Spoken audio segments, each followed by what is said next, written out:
Hi guys, I'm reading Las Cebollas from Esperanza Rising, starting on page 100. "We're here," said Isabel as the truck turned into the camp and slowed to a crawl. Esperanza stood up and looked over the cab. They were in a large clearing surrounded by grape fields.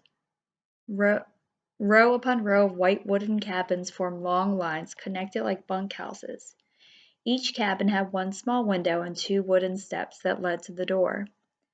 She couldn't help but think that they weren't even as nice as the servants' cabins in Aguascalientes. They reminded Esperanza more of the horse stalls on the ranch than a place for people to live. A big mountain loomed in the east, framing one side of the valley. Marta jumped out and ran toward some girls standing together near the cabins. Esperanza could hear them talking in English, the words hard and clipped, as if they were speaking with sticks in their mouths. They all looked at her and laughed. She turned away, thinking that if Isabel could learn English, then maybe someday she could learn it too. A line of flatbed trucks pulled into a clearing, and campesinos hopped down from the fields. People called to one another. Children ran to their fathers, yelling, "Papi, Papi." Esperanza felt a deep pang. She watched and wondered how she would fit into this world. Isabel pointed to a wooden building off to the side. "That's where they all have all the toilets." Esperanza cringed as she tried to imagine having no privacy. "We're lucky," said Isabel solemnly. "In some camps, we had to go in ditches." Esperanza looked down at her, swallowed, and nodded, suddenly thankful for something.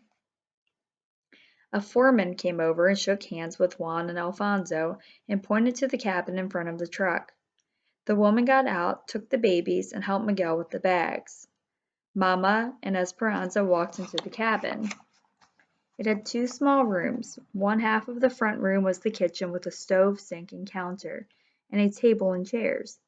A pile of wood waited near the stove. Across the room was a mattress on the floor.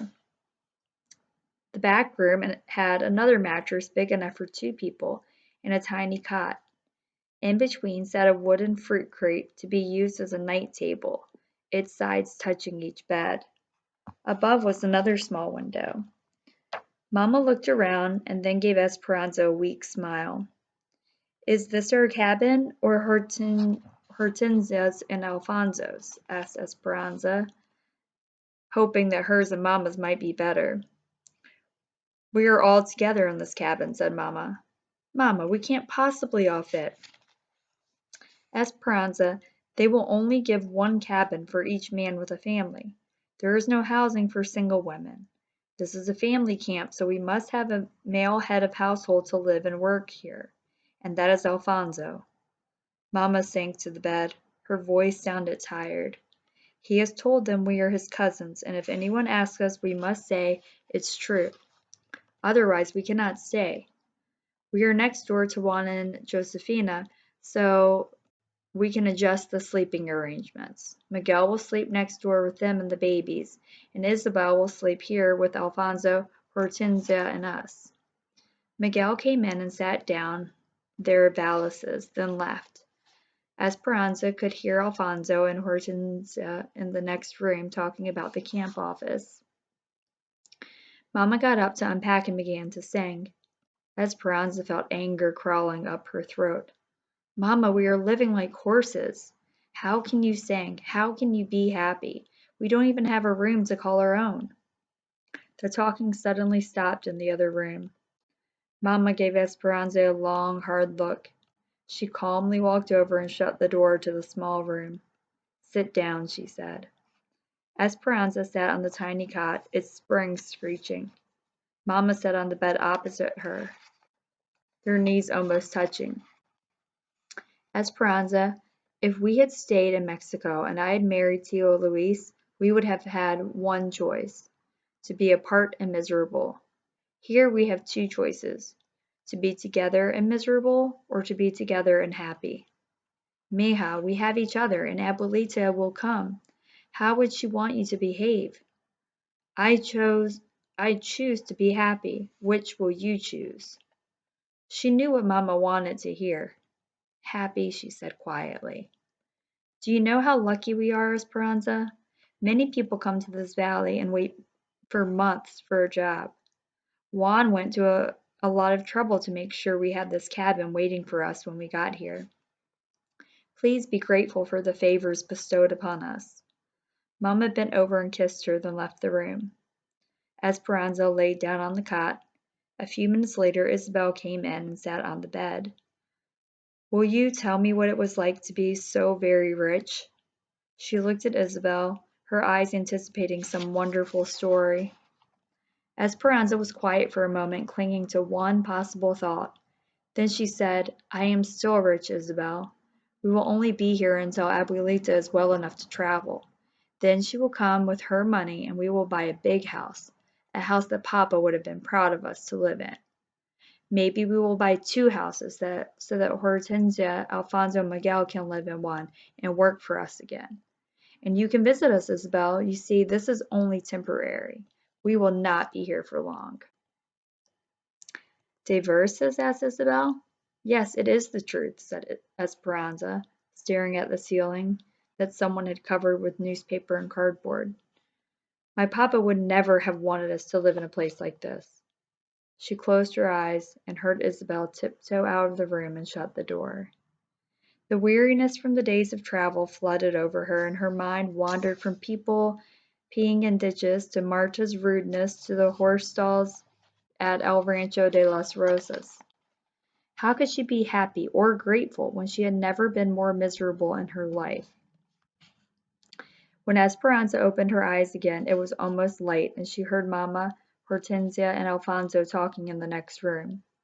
She had slept through dinner and the entire night. She smelled cafe and chorizo.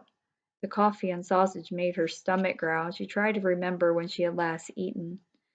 Isabel was still asleep in the bed next to her, so Esperanza quietly pulled on a long, wrinkled skirt and white blouse. She brushed her hair and went into the other room. Good morning, said Mamma. Sit down and eat something. You must be starved. At the table, Hortensia patted her hand. You missed going to the foreman's office last night. We signed the papers to live here. We already have work today. Mamma put a plate of tortillas, eggs, and sausage in front of her. Where did all the food come from? Asked Esperanza. Josefina, said Hortensia. She brought some groceries until we can go to the store this weekend. Esperanza, said Mamma, you and Isabel will be watching the babies while the rest of us work. Alfonso and Juan will be picking grapes, and Hortensia, Josefina, and I will be packing grapes in the sheds. But I want to work with you, said Hortensia and Josefina. You're not old enough to work in the sheds, said Mamma, and Isabel is not old enough to watch the babies by herself. If you watch the babies, then Josefina can work, and that is one more paying job between us. We must all do our part. You will have a camp job too, sweeping the wooden platform every afternoon, for which they will deduct a little from our rent each month. Isabel can show you what to do later. What's the platform? Esperanza asked.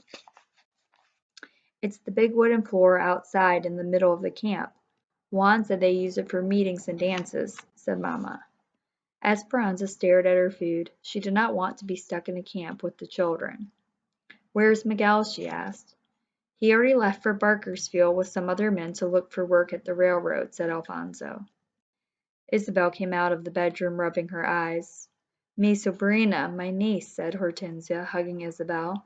Go say good morning to your mother and father before we all leave for work. Isabel hugged her and ran next door.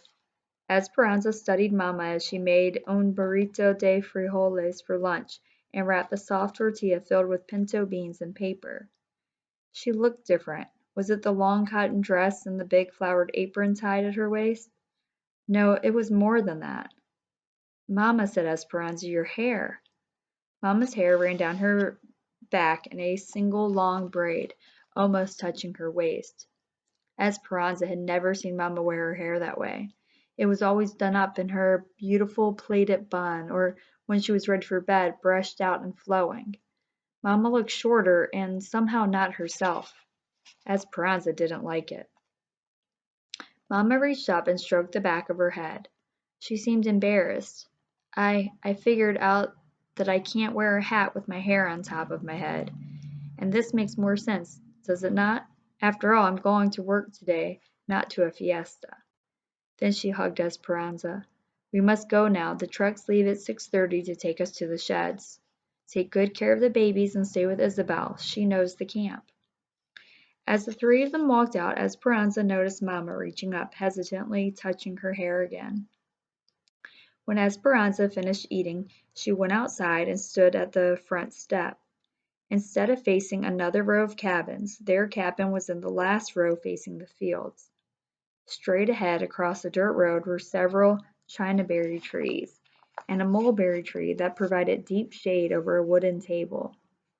Beyond the row of trees were grape fields still lush. To the right, across a grassy field, was the main road. A truck piled high with produce drove by, losing a cloud of debris. After it passed, the sharp smell told her they were onions, the dry outer skins being shredded by the wind. Another truck followed. Again, the smell bit into her senses. It was still early, so the air was cool, but the sun was bright and she knew it would be hot soon. The hens pecked and poked around the front steps. They must have been happy to be off the train. Esperanza shooed them out of her way as she turned and walked next door. The babies were still in their pajamas. Isabel was struggling to feed Lupe her oatmeal, while Pepe crawled on the floor. Splotches of his cereal still stuck to his cheeks. As soon as he saw Esperanza, he reached up for her. "Let's clean them up," said Isabel, "and then I'll show you the camp." First, Isabel took Esperanza to the platform she was to sweep, and showed her where the brooms were stored. Then they walked through the rows of cabins, each with a baby on her hip. As they passed open doors, Esperanza could already smell the beans and onions that someone had started simmering for dinner. Women were dragging big metal wash tubs beneath the shade trees.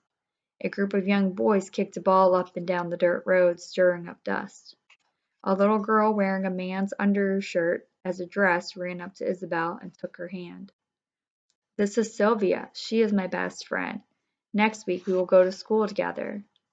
Sylvia switched around and grabbed Esperanza's free hand. Esperanza looked down at Sylvia's dirty hands. Sylvia grinned up at her, and Esperanza's first thought was to pull her hand away and wash it as soon as possible. Then she remembered Mama's kindness to the peasant girl on the train and her disappointment in Esperanza. She didn't want Sylvia to start crying if she were to pull away.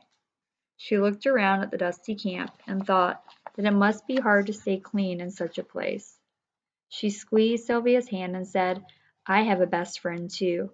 Her name is Marisol, and she lives in Aguascalientes." Isabel introduced Esperanza to Irene and Melina, two women who were hanging clothes to dry in a long line stretched between the cabins and a tree. Irene had long gray hair tied in a tail. Melina didn't look much older than Miguel, and she already had a baby of her own. "We heard the story of how you came from Aguascalientes," said Melina. "My husband is from there.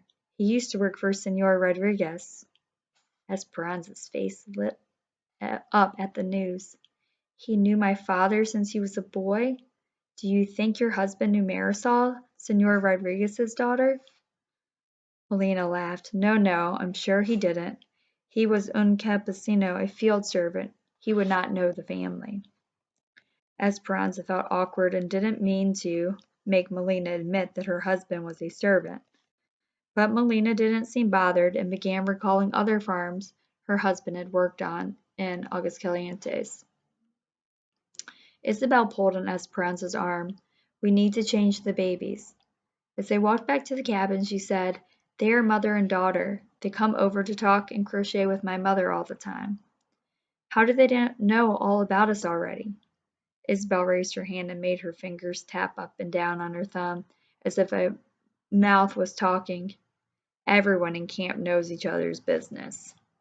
I'm going to stop there on page 113, and I'll finish it up later. Bye.